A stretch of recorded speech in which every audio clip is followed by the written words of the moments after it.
వచ్చేసి మేషరాశి అక్షరాలు చెప్పండి. మేషరాశికి ఏమేమి అక్షరాలు వస్తాయంటే చూ, చే, చోల, లీలు, లేలో, ఆ.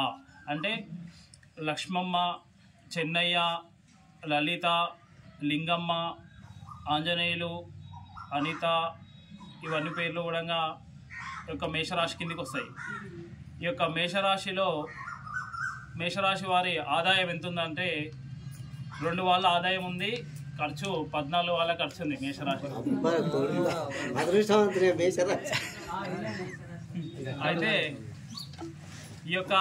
ఈ ఖర్చు ఆదాయాలు చూసి కూడా ఎవరు కుంగిపోవద్దు. ఎందుకంటే మనము ఎప్పుడైతే ఈ యొక్క సంవత్సరంలో ఉన్నటువంటి ఖర్చు ఆదాయాలు చూసుకున్నామో అప్పుడు మనకు హెచ్చు తగ్గులు ఉన్నప్పుడు మనము ఈ యొక్క మల్లికార్జున స్వామి పాదాలు కావచ్చు, ఆంజనేయ స్వామి పాదాలు కావచ్చు, మనము మన దేవుళ్ళని ఎప్పుడైతే నమ్ముకుంటామో ఈ యొక్క ఖర్చు అనేది ఆదాయం అవుతుంది, ఆదాయం అనేది ఖర్చు అవుతుంది.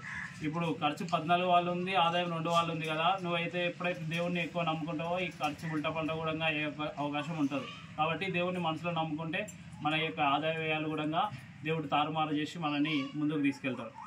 అదేవిధంగా ఈ యొక్క మేషరాశి వారికి ఈ యొక్క సమాజంలో 5 మంది మెచ్చుకునేటోళ్ళు ఉంటే 7 మంది అవమానించేటోళ్ళు ఉంటారు. అంటే 2 ఎక్కువనే ఉన్నారు. అదేవిధంగా వృషభ రాశి ఎవరెవరికి వస్తుందంటే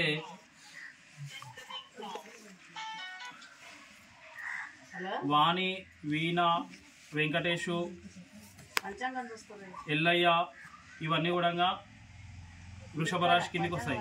ఈ యొక్క వృషభ రాశి వారికి ఆదాయము 11 ఉంది, ఖర్చు 5 ఉంది. అంటే వీళ్ళకి మంచిగా ఉంది. 11 వాళ్ళ సంపాదిస్తే ఈ యొక్క సంవత్సరము 5 వాళ్ళ ఖర్చు ఉంది. ఎవరికి? వృషభ రాశి వారికి. ఈ యొక్క వృషభ రాశి వారికి ఎవరెవరు ఉన్నారంటే ఎల్లమ్మ, వెంకటేషు, వాణి, ఓగమ్మ, ఇవన్నీ పేర్లు కూడా వృషభ రాశి కిందికి వస్తాయి. ఈ యొక్క వృషభ రాశి వారి ఆదాయం 11 ఉంది, ఖర్చు 5 ఉంది. రాజపూజ్యం 1, అవమానం 3. వీళ్ళకు కూడా ఈ యొక్క వృషభ రాశి వారికి ఈ యొక్క సంవత్సరము పట్టిందల్లా కూడా బంగారం లాగా మంచిగా ఉంది. అదేవిధంగా మిథున రాశి ఎవరెవరికి వస్తుందంటే కా అక్షరం మీద వస్తుంది. కవిత, హా అక్షరం హరిత, కవిత, ఇవన్నీ కూడా మిథున రాశి కిందికి వస్తాయి. కా అక్షరం మీద ఉండేటోళ్ళు, హా అక్షరం మీద ఉండేటోళ్ళు ఈ యొక్క మిథున రాశి కిందికి వస్తాయి. మిథున రాశి వారికి ఆదాయము 14 వాళ్ళ ఆదాయం ఉంటే 2 వాళ్ళ ఖర్చు ఉంది. కుమారు కూడా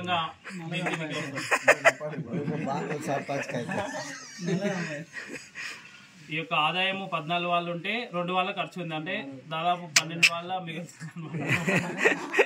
అయితే ఈ యొక్క రాజపూజ్యం 4 ఉంది, అవమానం 3 ఉంది. రాజపూజ్యం కూడా 4 మెచ్చుకుంటోళ్ళు ఉంటే 3 అవమానించేటోళ్ళు ఉన్నారు. ఈ సంవత్సరము బ్రహ్మాండంగా ఉన్న రాశి అంటే మిథున రాశి. మన సర్పంచ్ గారి రాశి, సర్పంచ్ గారి రాశి చాలా బాగుంది. అదేవిధంగా కర్కాటక రాశి ఎవరెవరికి వస్తుందంటే హేమలత, ఇట్లా ఉంటాయి చూడు, డా అక్షరం మీద హే అక్షరం మీద వస్తాయి. దామోదర్ హేమలత, హిమబిందు, ఇట్లాంటి అక్షరాలు వస్తాయి.